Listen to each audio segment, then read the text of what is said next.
Alors, la troisième question, c'est pas une question, c'est une affirmation. Aujourd'hui, le seul parti qui tient compte de l'inquiétude principale des Français, hein, il faut le dire. Bon, il y a le chômage, c'est vrai, mais à part ça, il y a l'immigration, l'identité, la sécurité, le terrorisme, enfin, tout ce qui a un rapport de près ou de loin, malheureusement avec l'islam, on va dire avec l'islam radical, hein, on ne va pas non plus faire l'amalgame. Donc le seul parti dont c'est le cheval de bataille, c'est le Front National. Bon. Alors le Front National, c'est une longue histoire, mais aujourd'hui on peut constater, il y en a encore qui continuent de faire des amalgames justement, et des diabolisations à deux balles, hein, dès qu'on dit quelque chose, on est des fachos, enfin bref, je ne vais pas rentrer dans ce débat. Le Front National d'aujourd'hui n'a rien à voir avec le Front National des années 80, il faut quand même être clair. Mais malgré tout, dans l'inconscient collectif, il y a quelque chose qui est tabou. Il y a quelque chose qui est tabou, c'est que beaucoup de gens ont été freinés.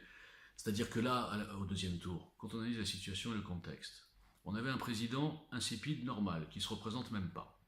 On avait un candidat, on va dire, de droite, ils appellent ça la droite républicaine, enfin, le Front National est républicain aussi, hein, sinon il serait interdit.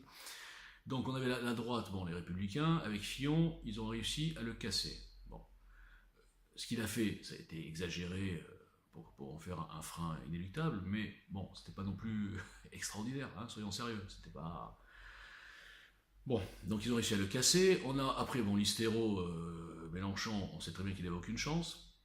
Et donc il restait le Front National. Bon.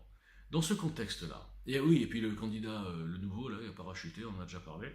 Donc c'était pas non plus quelqu'un d'extraordinaire. Bon, d'ailleurs, ça fait un an qu'on le vérifie.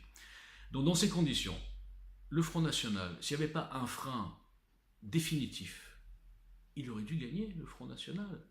Même si Marine Le Pen n'était pas au top, même si, il aurait dû gagner. Et il fait, avec tout ça, 33%. Enfin, à un moment donné, il faut quand même ouvrir les yeux. Le Front National, même en cas d'éclipse solaire de 5 ans, de tsunami, de ce que vous voulez, ils ne gagneront jamais.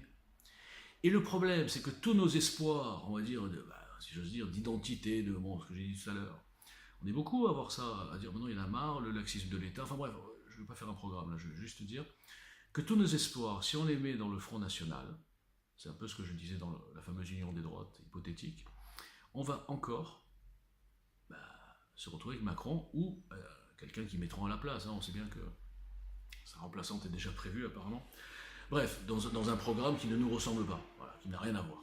Le tout Europe, le tout mondialisation, le tout immigration, le tout vivre ensemble, bon, j'ai pas besoin de détailler chaque mot, il ne nous ressemble pas. Mais on se retrouve avec ce genre de programme parce qu'il y a cette peur du Front National.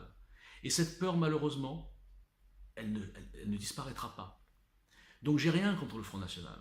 Alors, peu importe les individus, en plus il y a des gens très bien. Mais c'est perdu d'avance.